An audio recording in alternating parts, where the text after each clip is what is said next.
खैर ये देखिए जी, ये बहुत ज्यादा वायरल हो रही है इस वक्त कि पाकिस्तान के जो हॉकी की टीम के कप्तान है, ठीक है, इनका नाम इमाद है मेरे ख्याल से, उन्होंने ये चीजें सारी सामने ला के रखी है कि क्या उनके साथ हुआ है और किस तरह से इन लोगों ने बेइज्जती करवाई है पूरे के पूरे पाकिस्तान की। इन्होंने बोला कि if I talk about the Australia tour, I will begin with the flights and hotel arrangements. After landing in Sydney, we were made to roam around near the Opera Street for 12 to 15 hours like helpless people. No one took responsibility for our team.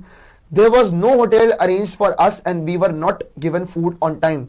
मतलब basically Pakistan के hockey team के कप्तान ने बताया कि इनको ढंग से खाना भी नहीं मिला टाइम पे, कोई अरेंजमेंट नहीं थे और 12 से 15 घंटे तक ये बाहर सड़कों पे घूम रहे थे। क्यों? क्योंकि इनकी हॉकी फेडरेशन ने ऑस्ट्रेलिया के होटल के बिल पे किए ही नहीं थे। आगे आ जाइएगा जरा, आगे दिखा दीजिए आगे क्या बोला है भाई साहब ने। From Sydney we then traveled to Hobart. Let me first clarify that whatever news reached Pakistan is completely true. The videos that were sent from my team and by my were real. However, we were told by our team management that the matter had reached India. आगे आ जाइए, आगे भी दिखा दीजिए, फिर आपको मैं समझाता पूरा मुद्दा विस्तार में। When India was mentioned, I personally felt that this was about my country and my country should not be defamed. So I made a video saying that everything was fine and no injustice was happening with the team. But in reality, that was not true. Whatever messages, videos and reports came out are all true. But said he was proud of his side's performance during the tour, as his players were forced to take care of themselves down in the local accommodation they got after waiting for a day. आगे आ जाइए। The boys wake up and prepare their own breakfast. They wash dishes for 2 to 3 hours. They clean their bedrooms and toilets themselves. We have no proper rest time. The players have mentally disturbed. How can we perform for Pakistan under such conditions? आगे ये बोला इन्होंने। The Pakistan skipper said they talked to the Pakistan Sports Board, who told them that the PHF, यानी hockey federation जो है इनकी, had been given funds for the tour. However, he claimed that the team management led to them that the money was not released. I don't know whether the sports board is at fault on the Pakistan Hockey Federation is at fault, but one thing is certain, our team management has lied to us repeatedly. मतलब आप ये देखिए किस तरह से इनके साथ हुआ है। You asked who is responsible for the poor arrangements, poor accommodation and poor food. I am holding the team management responsible, but I want to clarify that the Hockey Federation is also at fault. However, we do not directly communicate with the federation. We communicate through the team management. Sheikh Usman and Shehzman made several claims to us, but those statements were baseless and false. आगे आ जाइए।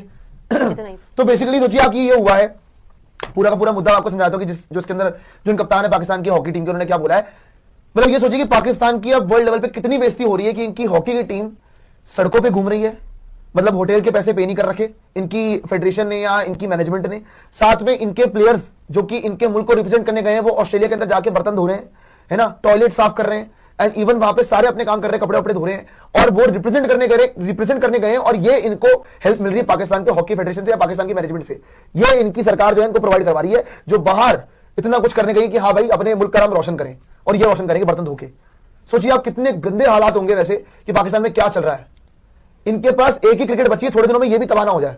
Hockey तो इनका इतना अच्छा हुआ करता था एक टाइम पे कि ये लगातार जीतते थे, और आज देखिए कि कहां से कहां आ गए हैं। वो कह रहे कि हम तो अपनी टीम को लेकर प्राउड है, लेकिन ये हमारे साथ हुआ क्या, मुझे कोई समझा दे। सोचिए आप कि पाकिस्तान में आज क्या हालात आ गए हैं कि इनकी जो हॉकी टीम है, जो उनके प्लेयर्स हैं, मतलब पाकिस्तान के कप्तान बता रहे हैं जो हॉकी के हैं, वो बता रहे हैं कि उन्होंने जाके वहां पे बर्तन धोए हैं, उन्होंने जाके वहां पे टॉयलेट साफ किए हैं, उन्होंने जाके वहां पे, अगर आप बात करें, कपड़े वपड़े धोए, अपने काम खुद करें, ब्रेकफास्ट भी बनाया, खाना भी बनाया, और उनको खाना भी ढंग से प्रोवाइड नहीं किया गया।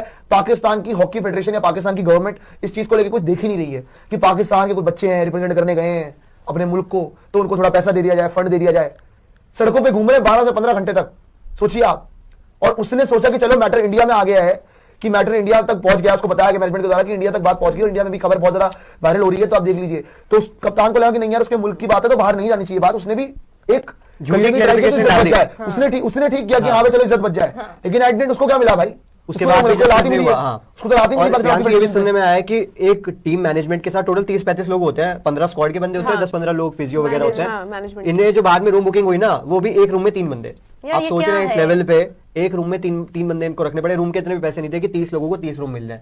ये इंटरनेशनल टीम है जो ऑस्ट्रेलिया का टूर कर रही है, फर्स्ट वर्ल्ड कंट्री में, और ये वो टीम है जो 4 वर्ल्ड कप जीती हुई है। उसके बाद वो बंदा कोशिश कर रहा है कि चल यार इंडिया से हमारी वैसी हालत अच्छी नहीं है, वहां पे मैं एक बार वीडियो बना देता हूँ कि सब अच्छा है, झूठी खबर कर दिया उसने अपने देश की फिर भी इज्जत रख ली, लेकिन इतने बुरे लोग हैं इनके देश ने इज्जत नहीं रखी। सबसे खराब चीज यही है ना, ये तो हॉकी में जो चीज हुई है वो तो बहुत ही गलत थी। आपको अगर इसके ग्लिम्सेस क्रिकेट में भी आपने देख ली है कि इनके क्रिकेट में जिन लोगों ने अच्छा किया है वो आज की डेट में कहाँ है, कहीं नहीं है, है ना। सरफराज अहमद कहाँ है आज के डेट में? उनको कोई नहीं पूछता है। यहाँ पे फखर जमान जितवाया था उस इंसान ने, उसको कोई नहीं पूछता है। और इमरान खान की तो बात ही छोड़ दीजिए। तो जो इंसान इनके देश के लिए अच्छा कर रहा है उनमें से किसी को ये भाव नहीं देते। इसीलिए हॉकी की टीम यहाँ पर, यार इंडिया भी एक टाइम में जो हॉकी बच्ची थी, ये तो मैं 4 बार जीते हैं, जो कि हमको पता भी, आपने पहले भी बताया हुआ है। उसके बावजूद अगर ये ट्रीटमेंट है कि कोई स्पोर्ट में आप इतने अच्छे हो, फिर उस स्पोर्ट के प्लेयर्स की ये ट्रीटमेंट है, फिर तो कोई भी बच्चा या कोई भी जो यंगस्टर है वो पाकिस्तान में अगर है, वो स्पोर्ट लेना ही नहीं चाहेगा कि भाई यहाँ तो यही होता है, फायदा है नहीं, छोड़ दो। इंडिया में अगर कोई स्पोर्ट अच्छा, चेस अभी हम बहुत अच्छा कर रहे हैं, अभी गुकेश है हमारे पास, दिव्या है, तो बहुत अच्छे हमारे पास जो चेस के भी प्लेयर्स है, जो यंगस्टर्स है, वो और अच्छा करें क्योंकि उनको दिख रहा है कि उनको सुविधाएं मिल रही है। क्रिकेट अच्छा करें क्योंकि उनको सुविधाएं मिल रही है। फुटबॉल हमारा पीछे, उस पर हमको वर्क करना पड़ेगा। तो अगर आप ये एग्जाम्पल सेट कर रहे हो सामने से कि भाई इस मुल्क में आप स्पोर्ट लोगे, आप तो यही हश्र होने वाला, तो कोई स्पोर्ट नहीं लेगा, आपको वो भी खत्म हो जाएगा फिर। बट यार यहाँ पे जूही जी जिस हिसाब से मामला चला है, आई गेस चलो हम तो यहाँ बैठ के बात कर रहे हैं, अब हर चीज में किसी को वो नहीं कर सकते, बायस नहीं हो सकते। मतलब हम लोगों को भी देखना पड़ेगा कि हाँ भाई अनबायसली कि हाँ किस तरह चीजें जा रही हैं। किसी भी, चाहे पाकिस्तान हो, चाहे लंका हो, चाहे जो मर्जी हो, किसी भी मुल्क में अगर प्लेयर्स की तरह ऐसा हो रहा है या स्पोर्ट्स पर्सन की तरह ऐसा हो रहा है तो वो बड़ा गलत है। मतलब सोचिए कि अगर प्लेयर जाके अपने गेम पे फोकस नहीं कर पा रहे, बर्तन हो रहे हैं, सोचिए कहां से कहां तक हालात पहुंच चुके हैं। बिल्कुल, यहाँ पे अगर पाकिस्तान, बहुत सारे लोग, मैं अभी कमेंट्स देख रही थी, बड़े खुश हो रहे हैं कि पाकिस्तानियों के साथ ये हो रहा है, लेकिन ये बहुत गलत चीज है। मतलब आप पाकिस्तान के लिए ये तो सोच सकते हो कि चलो ये चीज हो रहा है, लेकिन उसमें उनका कोई फॉल्ट नहीं है। वो अपने देश को रिप्रेजेंट करने के लिए वहां पे गए, और जब उनको सुविधाएं नहीं मिलेंगी, उस तरीके से वो चीजें नहीं करेंगे, तो फिर वो जो चीज करने गए हैं वहां पर, फिर वो क्या कर पाएंगे। और ऐसी चीजें मुझे तो नहीं लगता कि स्पोर्ट्स में एक्चुअली होनी चाहिए। जो आप अपने मैनेजमेंट के साथ, खिलाड़ियों के साथ, मतलब इतनी चीजें तो उनको भी ध्यान देना चाहिए। मतलब यहाँ पे आप क्रिकेट को लेकर के इतनी बातें कर रहे हो पाकिस्तान में कि नहीं ये हो जाएगा वो हो जाएगा, और जो आपने पहले से अपना बना रखा था, जो चीज पहले से बनाई हुई थी, उसको आप बर्बाद करने के चक्कर में, मतलब वो तो बर्बाद है ही, मतलब अब तो ऐसा कुछ नहीं है कि नहीं बर्बाद नहीं है, लेकिन ये चीजें जो सामने आ रही हैं, कल इमरान खान की चीजें देखने को मिल रही थी, आज ऐसी सारी चीजें पता चल रही है, तो वो ना थोड़ा सा देखने में बड़ा मतलब डिसअपॉइंट करता है कि ये देश ना ऐसा लग रहा है कि खुद को खत्म करने के लिए पूरी तरीके से तैयार हो चुका है। बिल्कुल, ये चीज तो है ही, क्योंकि आपने इमरान खान वाली बात बोली ना, एक्चुअली ये देख रहा हूँ कि देखो क्या डाउनफॉल हो रहा है। मैं पहले ही बता रहा था कि ये देखो आपकी शहबाज शरीफ एक जगह जाके बोल रहा है कि जी हम तो जाके हमें तो बैक करना पड़ता है दूसरी कंट्रीज के पास जाके। इवन जो हमारे फील्ड मार्शल है आसिम मुनीर, वो भी मेरे साथ जाते हैं, और दुनिया कहती है लो जी आ गए, बैक करने के लिए आ गए, भीख मांगने के लिए आ गए। वर्ड यही है, वर्ड यही है, बस अंग्रेजी में बोला गया तो अच्छा लग रहा था, तो कि ये भीख मांगने आ गए। सोचिए आप, ये पहली हालात है। फिर एक मुल्क के अंदर उनका जो इलेक्टेड प्राइम मिनिस्टर है उसको लेकर खबर आती है कि उसकी आंख खराब हो गई है और ढंग से मेडिकल ट्रीटमेंट नहीं दिया जाता, और उसकी फैमिली को उससे मिलने नहीं दिया जाता, उसको बेसिक ह्यूमन राइट्स नहीं मिल रहे हैं। 14 कप्तान लेटर लिख रहे हैं बैठ के कि हाँ भाई देख लो यार, संभाल लो आप अपने कब जो आपके एक्स कैप्टन रहे हैं और जो आपके इलेक्टेड प्राइम मिनिस्टर रहे हैं, कम से कम उनकी इज्जत रख लो। और उसमें 2 इंडियन सपोर्ट करते हैं। सोचिए एक भी पाकिस्तानी प्लेयर का नाम नहीं था उस लेटर के अंदर, एक भी पाकिस्तानी प्लेयर का नाम नहीं था उसकी एक्स प्लेयर को उनका अवार्ड डाले, क्योंकि उनकी आवामी डरती है उनसे, क्या कर देंगे। इवन मैं देख रही थी कल दादा से किसी ने पूछा था, सौरभ गांगुली से, कि अभी 14 कप्तानों ने इमरान खान के लिए ये सारे ईमेल वगैरह भेजे हैं, आप मतलब इस पे क्या कहना चाहेंगे? तो उन्होंने यही बोला कि उनके साथ ऐसी चीज हो रही है, अब इस पे क्या बोला जाए। मतलब वो तो कोई नहीं चाहता जो उनके साथ अभी हो रहा है। मतलब आप सोचो कि वो इतनी गलत चीज हो रही है कि कोई, मुझे नहीं लगता कि कोई इंडियन से कहेगा कि नहीं अच्छा हो रहा है। बिल्कुल नहीं, वो यार ह्यूमैनिटी के खिलाफ है। ठीक है, हमको पाकिस्तान नहीं पसंद है, हमें दिक्कत है उनसे, हमें बहुत सारी प्रॉब्लम्स है, और उसमें भी उनकी खुद की गलती है। बट इसका ये मतलब नहीं है कि अगर वहां पे कोई चीज गलत हो रही तो हम यहाँ पे बैठ के उसको सपोर्ट कर देंगे, वाओ बहुत अच्छा हो रहा है, क्योंकि जो इनके देश के साथ थोड़ा बहुत भी जस्टिस कर रहा है वो उनके साथ इनजस्टिस ही करता है। ये चीज देख ली है मैंने, अब तो देख ली है, थोड़ा बहुत कुछ अच्छा हो तो भी आप खराबी कर रहे हैं।